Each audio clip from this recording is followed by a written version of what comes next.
Natasha, is the lighting fine? Yeah, Nijesh is perfect. Okay. You could probably check it once we're live. Yeah, just give me a second, 1 second. Do we all have those magic ring lights on? Yes No, or no? that's No. that's that's No. I think that's why I think the setup is looking a little, but if Natasha is saying it's fine, it should be Yeah, all it's right. looking fine. I can see you and the lighting is perfect. Okay, I think yeah, I can see Facebook and live. We've already caught about 5, 6, 7, 8, wow, 9 people joined in, so I think it's good. Right. Okay, Shall we begin? just about 1 second. Checking in on the TVs. TVs are on. Yeah, I think we're live. Yeah, even the TVs are live. Awesome.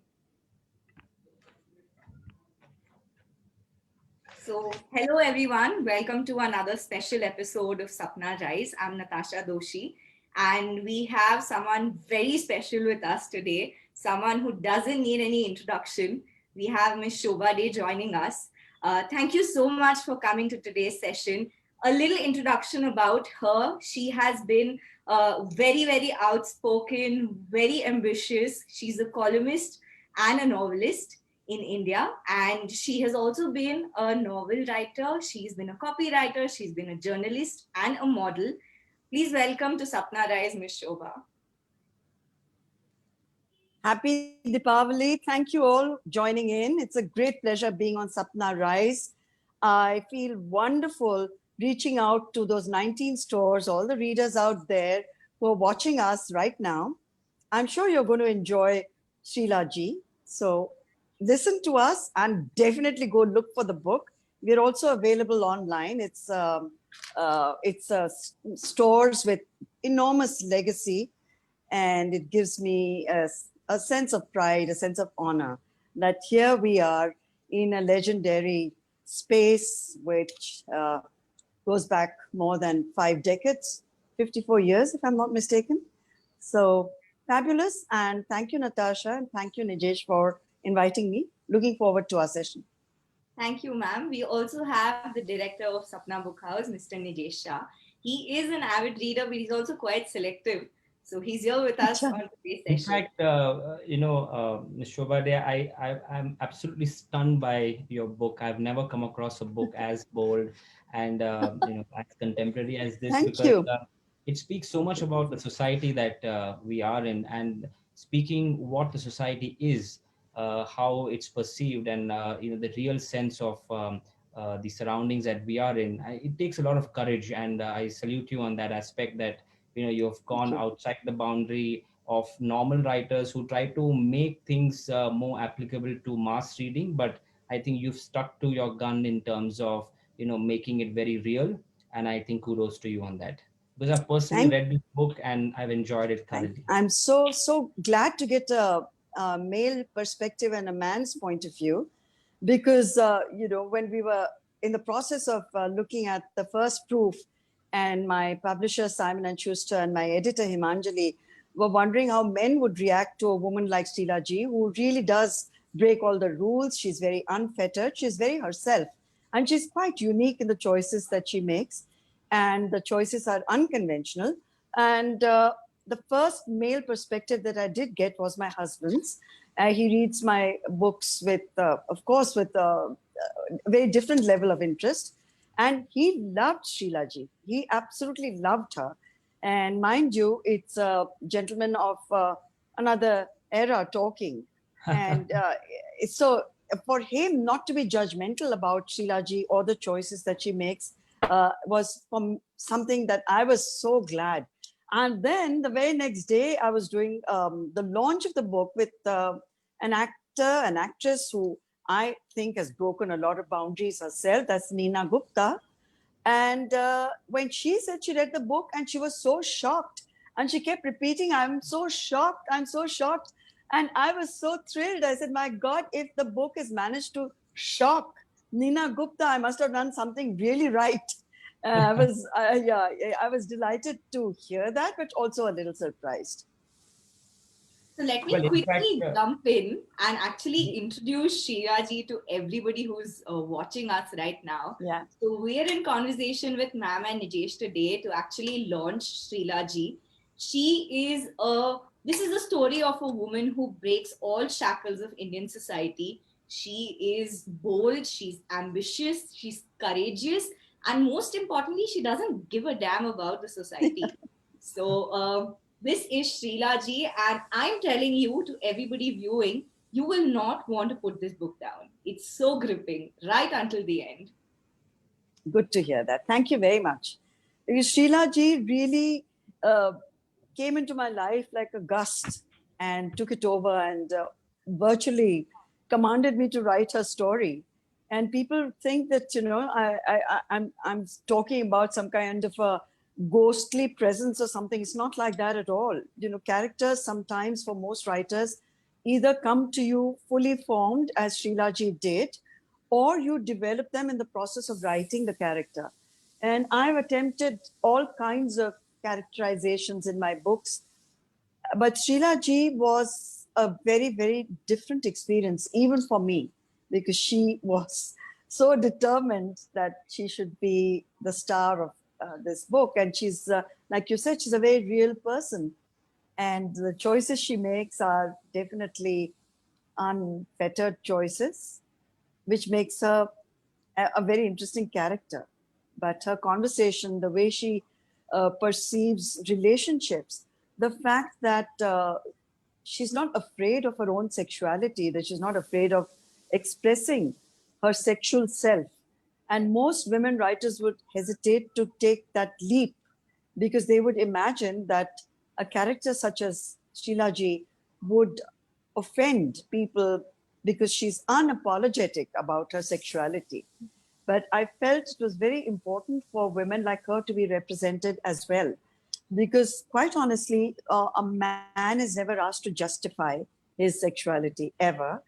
A man is called a superstar, a cool guy, a hero. But women like Srilaji, normally society can be very harsh, very cruel, and judge them and prejudge them and call them all kinds of names, you know, call people like her a slut, for example, the slut shaming thing. But none of that has actually happened with her, with even women readers loving her. They love the choices she's made, and they don't find anything at all that's offensive. in fact, I'm going to dive into the book a little bit to help our readers understand more of what you're trying to say. Because, like I said earlier, it's a very bold and courageous written book, and there's so many parts to it. There are 4 parts. I've made note of it. It's virgin, wife, widow, sadhvi, and double widow. And each of these parts talks about Shilaji's evolving sexuality. So, do you think many Indian women are actually present who are as bold in their real life, or is it something of a fiction for most of the readers, or this kind of a evolving nature of a woman does exist in an Indian culture? It exists across the world.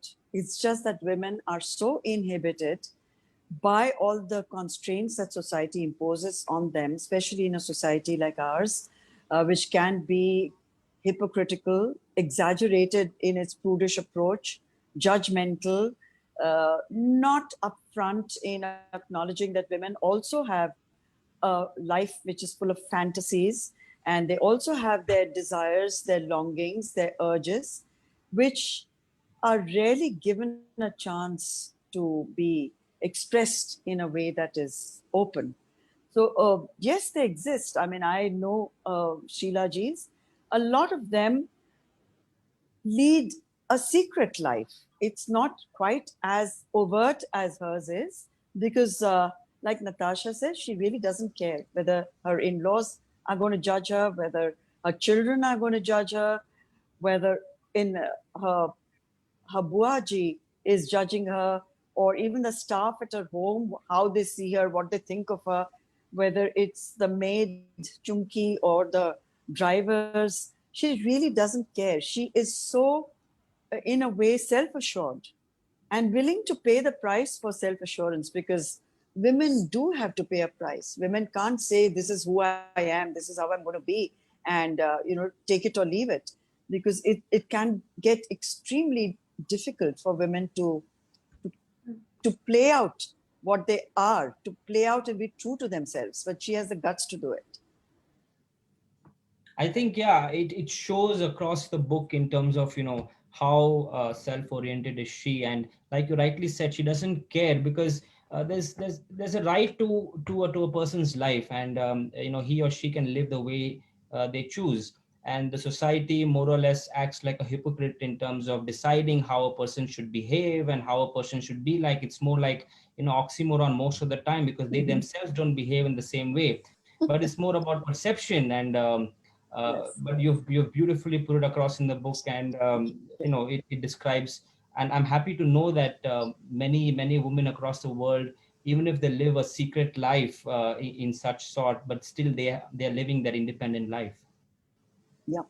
And to have that sense of self, most times it's denied to a woman. She herself doesn't know who she is because of conditioning and the way she's raised as a little girl.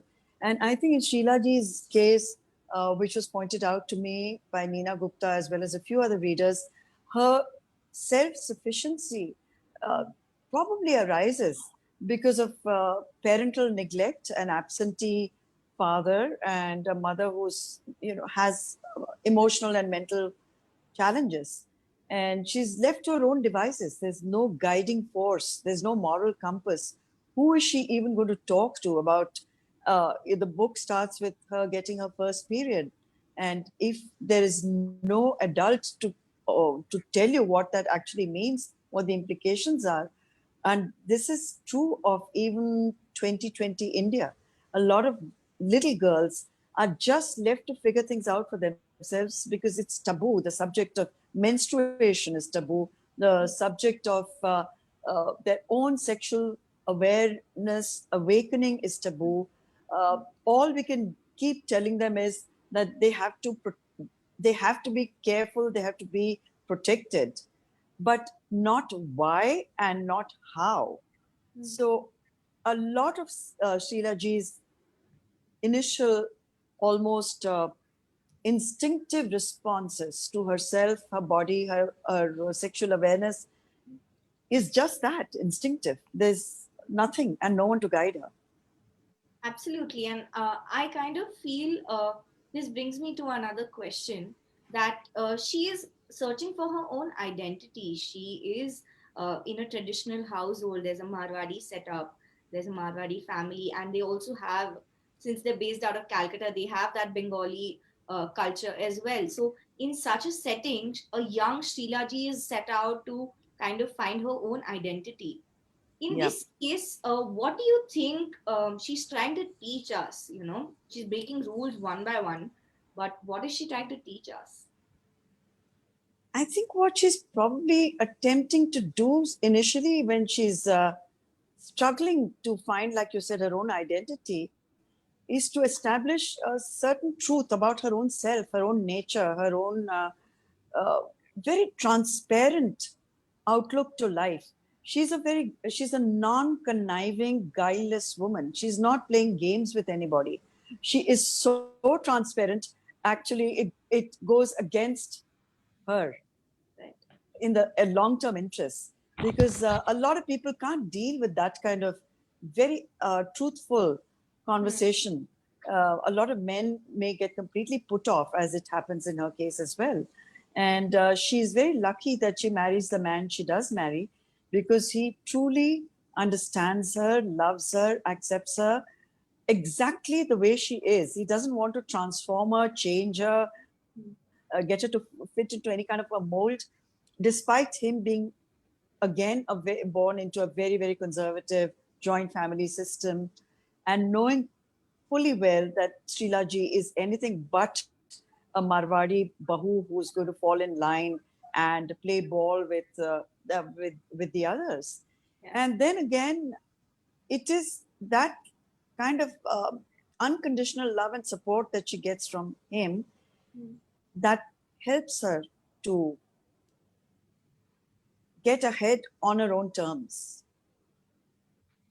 In fact, because we are speaking about Shilaji and the community that she comes from, Marwadi to be precise, any particular reason as to why you chose Marwadi as a community, or it just happened in your head, or do you think there's a taboo culture in a in traditional, family like a Marwadi family, and then you wanted to break that taboo? Well, the taboo culture exists in most conservative societies. I mean, I was raised in an extremely conservative Maharashtrian family and society myself. But it, I know the Marwari community quite closely. And Sheila ji, when I visualized her and I heard her voice talking to me, it was in that specific context. And the Marwadis have tremendous strength they have probably an entrepreneurial skill like almost no other community of India. And they're extraordinarily adventurous. It's one business community. I mean, you go to the highest mountain in the remotest part of the world, and chances are you'll find a Marwadi who set up a shop there. And the women too have that entrepreneurial skill. They're all tough, they're survivors. They know how to manage money, they know how to manage their lives, they know how to manage within their community. And it is a very cliquish, very clannish community. There are many other communities in India also very similar, but I find their sticking together in a very specific way, helping one another out, it's also a huge strength. They always stand by one another. It comes through even in the book.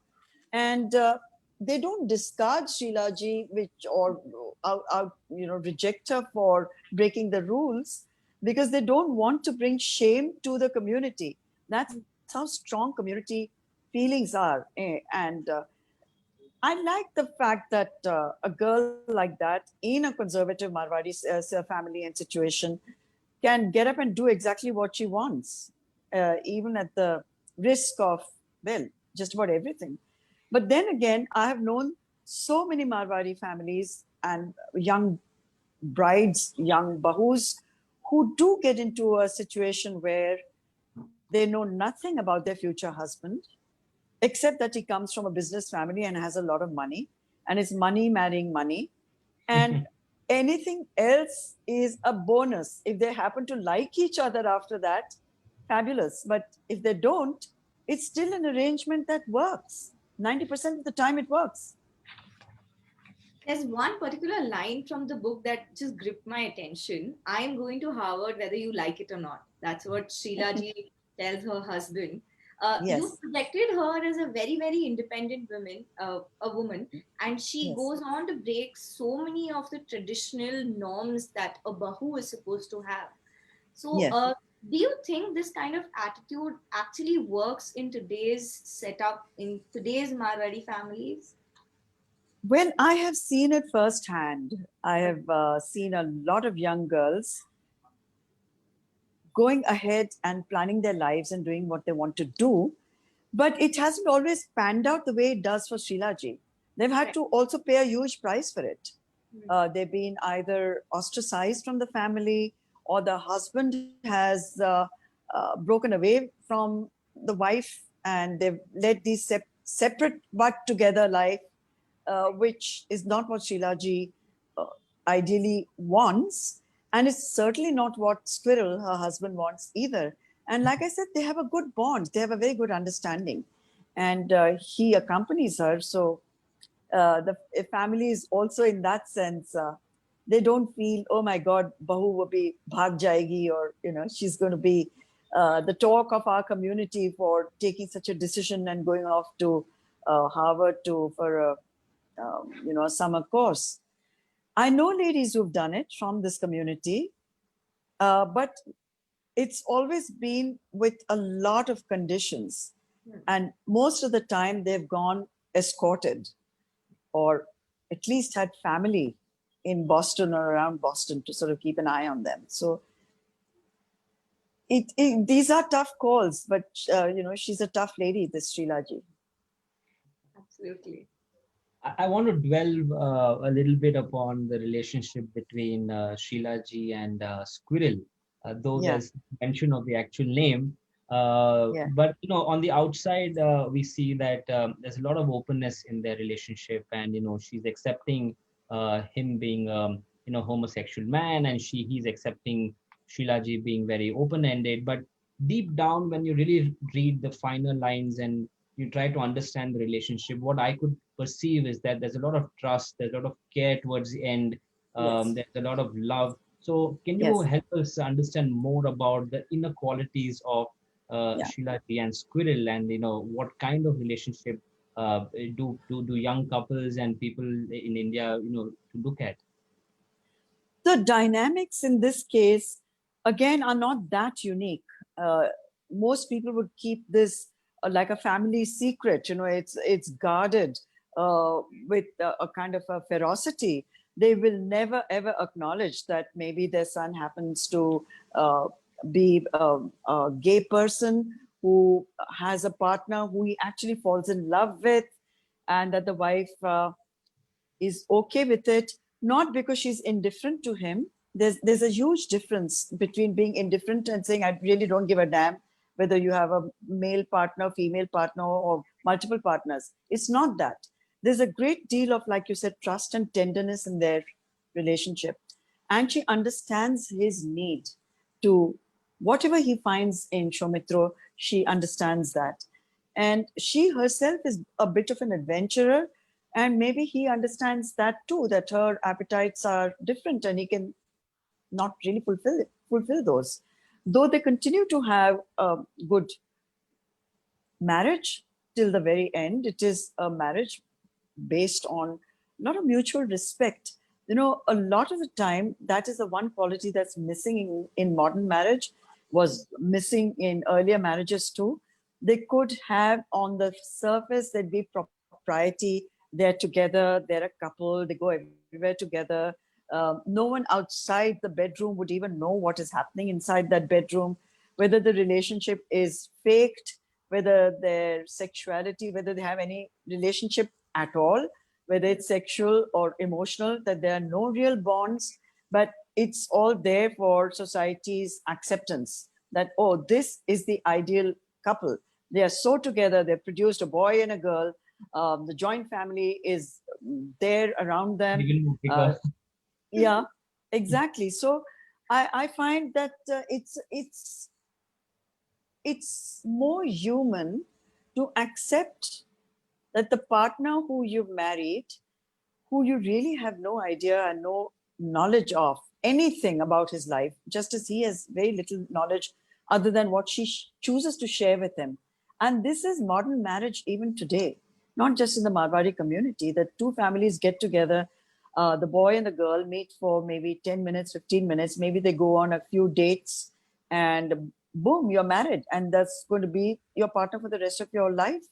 And you don't even know at that stage, and maybe the partner himself does not know, that he would at some point gravitate towards another man, and fall in love, just as a partner who strays would fall in love with another woman. Society would accept that, a philandering husband with other women. What they will not accept is a husband who actually chooses to be with another man. It's much harder for our society to accept that, rather than just a person who has multiple uh, relationships with other ladies. That's true actually, but it's also very rare to find a woman who walks away from her own children. So Yeah, Shilaji at one point that's, walks yes. away from her children, Yeah, and yeah, she's doing this while she's exploring her own sexuality. So it's her own personal desire. So I could yeah, term it selfish in a way. So yes. are we trying to break any stereotypes here? Yes, because in not just our society, but in most societies, I would say, uh, the concept of a mother Hmm. is something very, very exaggerated. The qualities we attribute to the mother, she's almost deified, and all manner of virtues are heaped on her. She's like the goddess in the house who can do no wrong. She's the sacrificial mother, popular culture, our movies, our songs, our poetry always celebrates that image of the idealized mother. Our mythologies are all about the mother who gives up everything for her children.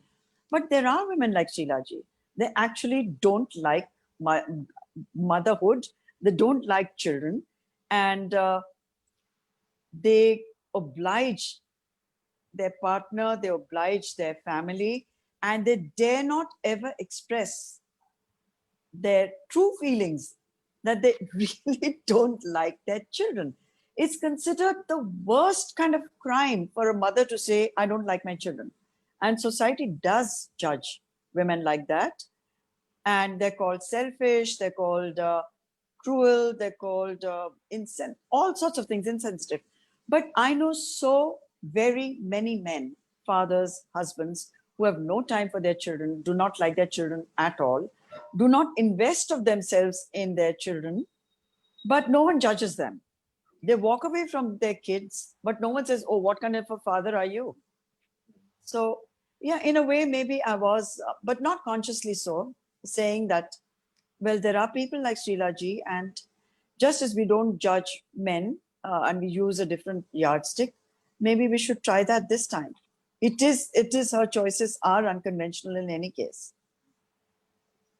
One of the things that we spoke about Shilaji and her children, but if we reverse that equation a bit, Shilaji and her mother, there are Yeah. bits and pieces of the book where her mother is quite aloof. She doesn't want to give the right attention to Shilaji. At the Yes. same time, there's an open end to her afternoon fiesta in terms of what she does.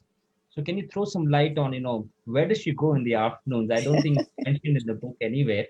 But honestly, when I was reading Yes, and I know. multiple times when it was mentioned that, she's going out in the afternoon and stuff, I thought somewhere we would really have a climax to this. But Yeah. maybe you can help me understand more Yeah. on Shilaji's Should, mother. yes. Yeah. I cannot tell you the number of readers who are so fascinated by Ma that they're actually demanding a book about Ma because they're as curious. Where does she go every afternoon? The official reason given is she goes to feed poor children. She goes to an orphanage. She's doing social work. There are a lot of ladies I know from that community and other communities who use that as a very convenient front or a facade, that they go off in the afternoons when their husbands are busy at work and not too many questions are asked because no one actually wants the answer. Because then you're forced to confront something within the family. You're forced to take a position, take a stand, or stop this lady from going wherever she's going in the afternoon. And in the case of Srilaji's mother, she is a very fragile and delicate person mentally as well. She's not completely like everybody else.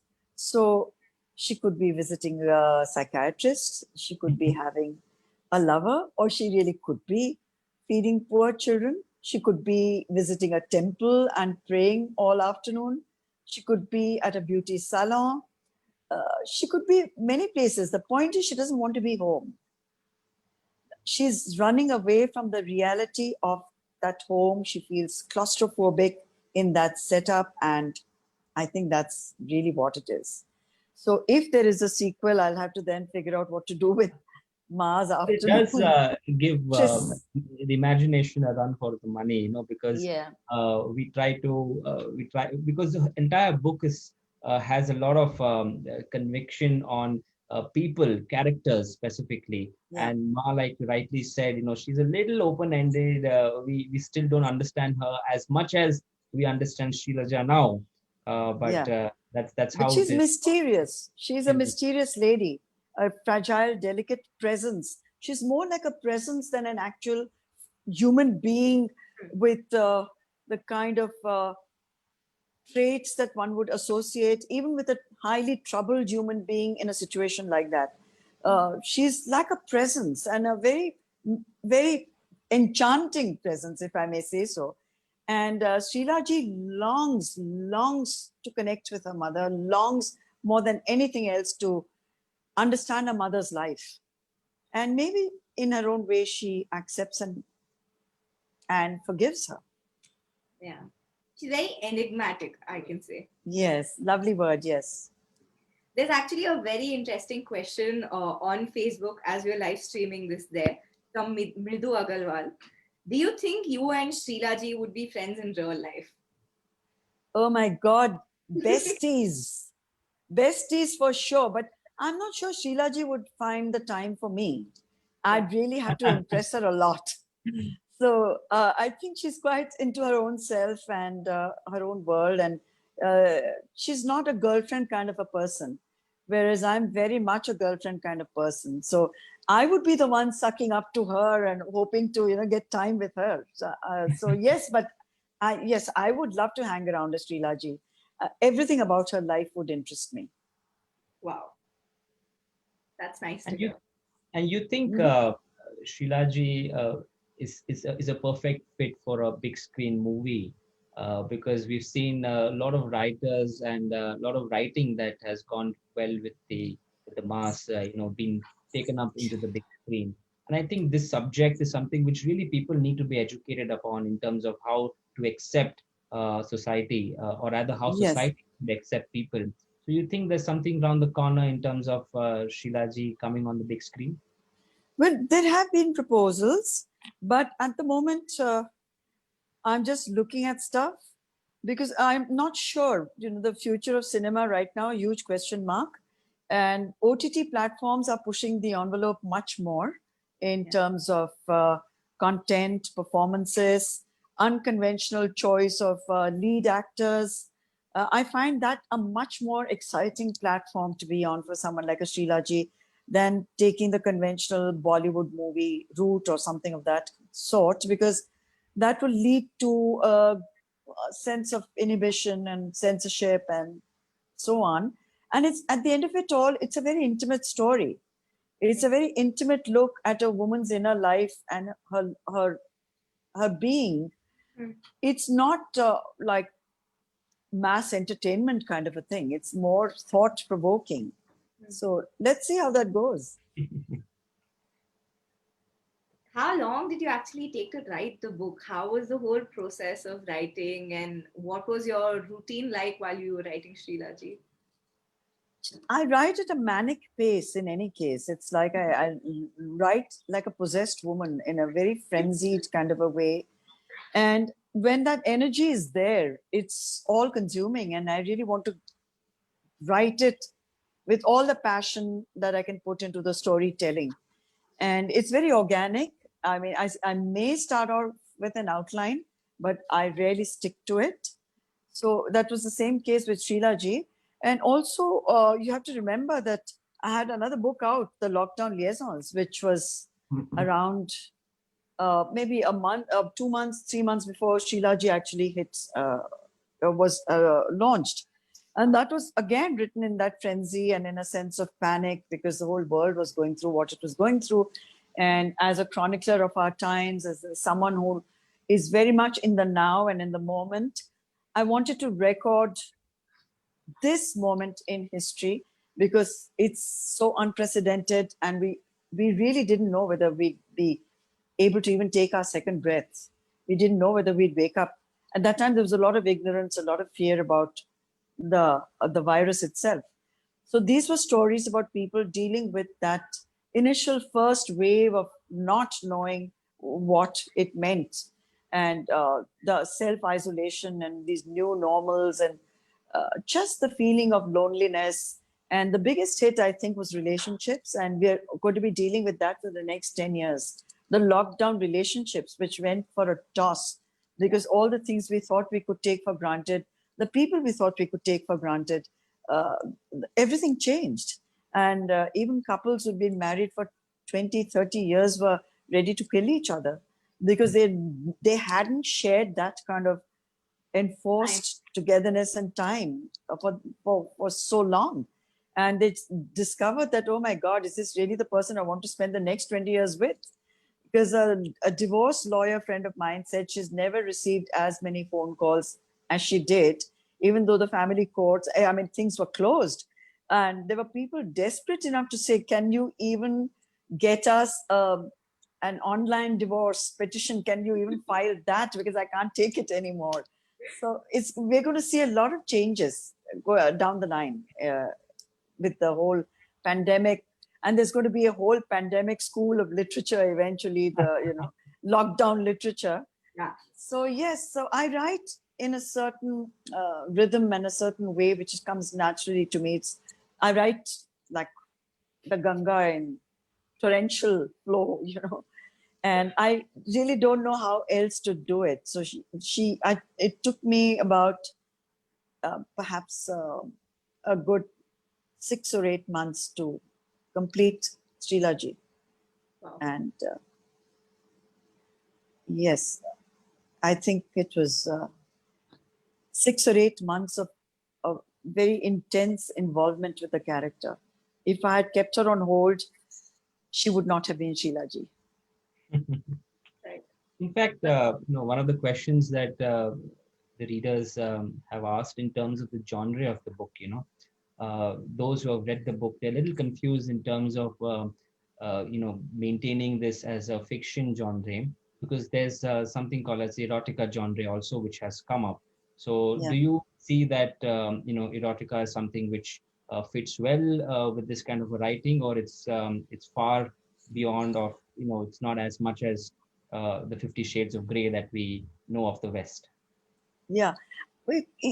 I first of all, the idea of labeling books and putting them into specific categories, unless of course you're writing science fiction or thrillers or specifically mythological books, then yes, I would agree that there are these different genres for those. But when you're writing a book of fiction about a woman's life, I have no problem with the word erotica. I have no problem if it's described as erotica, because we need more erotica. We need more erotica that is written with a sense of finesse and sensitivity, because most people don't venture into it. They're not good at it. I think I'm good at it. It's not 50 Shades of Grey, because that's a little cruel and sadistic and unusual. But, look at the success of that book. I didn't think of it as anything but the book I wanted to write about a woman's life. I didn't think which category she would fit into, but let the readers decide for themselves and fit it into whichever category makes them feel happy. And I'm not unhappy with erotica at all. You're more like, Shilaji, because she least bothered about what happens around her, as long as she's happy and as long as she's, making a difference in her life. Yes, but I wouldn't say that I'm indifferent to my readers, because it's because of them that Of I course. exist. So I listen to what they're saying, their feedback extremely closely. But the book is written and done, and it's the book I wanted to write, and it has my truth in it. And truth has a way of communicating itself without any artifice to readers. And sometimes it takes a certain distance and time, also in years, to figure out what that book was all about. True. We are too close to it. I'm too close to it. I am not overly concerned about categories. I've written the book I wanted to write, and I hope a lot of readers are going to love her and love the book. Absolutely, because she's so fearless that, it just, I didn't feel like putting the book down, even for a second while I was reading. Thank you. It's very fast paced, in terms of the pace of writing also, it's really fast paced, and it has a grip, because there is a kind of a cyclone going on in the entire book, which keeps the reader extremely at the edge of the seat. So I felt it's really well written in terms of the pace too. Yeah. Also, for example, one of my daughters, they're very critical of everything I write and do, which is wonderful, because I'd hate to have chamcha children saying, "Oh, Mama, you're great. Oh, your book is fabulous. Oh, we love you. We love your writing." No, they really keep me grounded, and they keep me on my toes, which is wonderful. And two of them said that, I wish it hadn't ended when it did, which I took as a great compliment. They were complaining that, they wanted something beyond. They wanted to know more about her later, what happens in Rishikesh and after. And they thought it was slightly abrupt. But that also showed that they're engaged so much with her that they felt they wanted more. For a writer, there can be nothing better than a reader saying, they would have liked more, rather than saying, oh my God, we couldn't wait for the book to end. It was so boring. It was so terrible. I mean, that's the worst thing you ever hear. I can say with a lot of conviction that I've never come across a book as good as this in terms of, breaking the stereotype and, making society know how to deal with people who really want to be themselves. What a lovely, lovely comment. I'm just so, so happy. And it's coming from you, and you have a rich and long legacy running this institution. I wouldn't even call it anything beyond that. So coming from you, it means a lot to me. So thank you so much. Thank you. There's in fact a question from one of our audiences who says, what's next for Shilaji? Well, right now, I'm still in her zone. In fact, I kind of take her wherever I go, even if it's out for a Dashera party and she came in my handbag with me. I feel like I'm participating in my own life and her life, that we are kind of in it together. So till I disconnect, I don't want to dilute that moment. I'm enjoying it very much. And it's been a long time since any character was with me in the same way, with the same intensity. So till I actually have maybe the emotional courage to say, bye-bye, Shilaji, it's time to get on to something else and someone else. And I'll feel kind of like I'm abandoning her if I did that at this point, and I don't want to. I'm happy being with her. Wow. There's one thing that I noticed about most of your books, that they start with the letter S, except one. Yes. Two. Yes. Lockdown. Two now with lockdown. Yes. So yeah. is there some connection with the letter S? I like it. I like it even visually. There's something graceful about how you write an S. Yeah. And superstition begins with an S. My name begins with an S. All the magazines, the two magazines I started, Stardust, Society, started with an S. And it was actually Nari Hira, my first and only boss. That's more than 45 years ago, when we started Stardust. And it was a huge, huge success. And then we started Society, which also, broke a lot of new ground. And he said to me then, more than 40 years ago, that S works for you. And it stuck in my mind and it's worked for me. So why knock something that's working? I'm happy that Sapna with an S is associated with you. So it's going to be, yes, Sapna all the way. It's going to be my Sapna that, we break a few records with Sapna at Sapna. I'm sure it will. In fact, while I was researching about you and reading up about Shilaji, I actually happened to know that some of your books are being taught in the US as a part of the curriculum. How does that make you feel? They've been taught at several universities across the world. It started with the University of London, and then of course, it's the US and Australia and quite a few. They're in translation in more than 14 languages and stuff like that. There are published doctorates on my work, which I've lost track of, because when I try and read those, I said, did I really write all this? Did I mean to write all this? Because the way an academic looks at your book, the way that is deconstructed, for a lot of writers, I think there's a big disconnect between what an academic reads and what you are writing. So okay. the dissertations and so on, it's all very flattering and wonderful, and it's a great honor. But I don't write a book for it to become a textbook. I write what I want to write. If it goes on to become that, it's fantastic. And I feel really how wonderful that students can read it and maybe understand a certain time in all our lives, maybe a certain era a little more. But to say that it's my motivation to write, no, it was never that. That it happened, fantastic.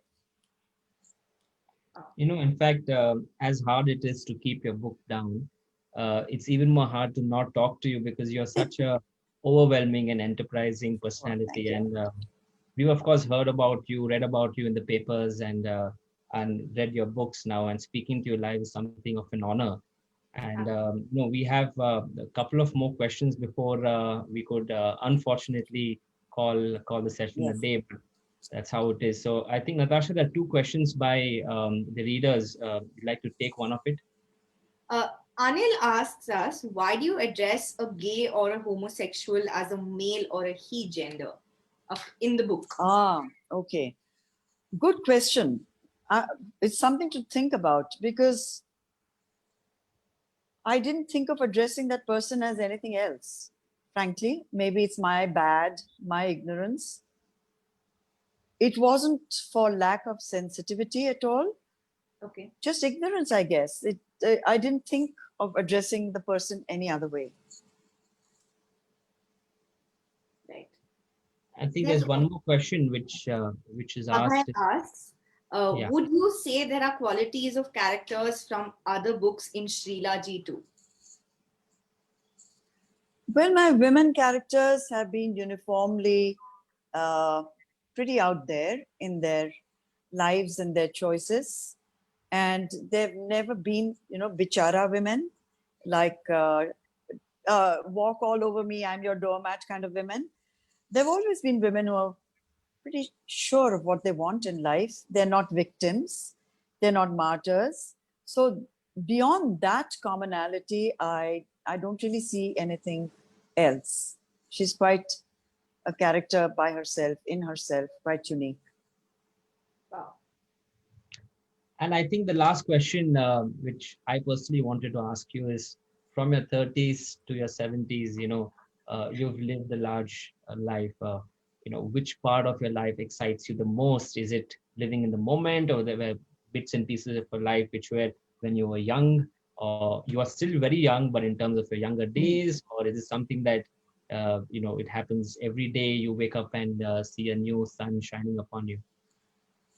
It is very much, as you put it, the moment. I'm a creature of the moment, and I don't either look back or look ahead. I am immersed right now in this very moment, engaged in talking to you. And that's all that matters. This moment is what matters because this moment will not come back again. And I have no control over what may come tomorrow, and the past is already over. So I think I think that's how Beautiful. said, yeah. Ma'am, I must say that you're such an inspiration. You have almost 4 decades of work lying in front of you, and you're still so courageous. It's almost like you're unstoppable. So, you've never let anything come your way and hinder the kind of work you do. And So that's why Natasha, that's why she mentioned in the book that Shilaji came her way, Yeah. because very true. how magnet attracts a magnet. Courageous people attract each other. I think no better person than you to have written a character like Shilaji or Absolutely. a book like hers. Yeah. Thank you. It's been such a pleasure. And thank you all who attended it. Thank you, readers. Thank you, Sapna. Thank you, Jigesh. Thank you, Natasha. And again, Diwali greetings. Let's have a good festive season. Let's stay safe. Keep the masks on. And from all of us at Sapna, we wish you all the best for Srilaaji and many, many more to come. Hopefully, we'll do a one-on-one session once the times get better and we'll have you in our stores. I would love that more than anything else because that's something I miss so much. The interaction with readers and the Lit Fest, where you can actually feel the energy when people come up to you, when they ask for an autograph. It's a very, very different sort of a high. I mean, all this virtual, it is what it's going to be for the next few years, but it cannot make up for, a substitute for the real thing. So I'm waiting for the real thing. And I hope to visit you and your stores and meet you in person and enjoy a marvelous session again, not a virtual one, in person. Thank you so much, ma'am, for your time today. Thank you so Thank much. you all. It's an honor to be with you, and we at Sapna are extremely grateful to have you. Thank you once again. Thank you. Thanks, guys.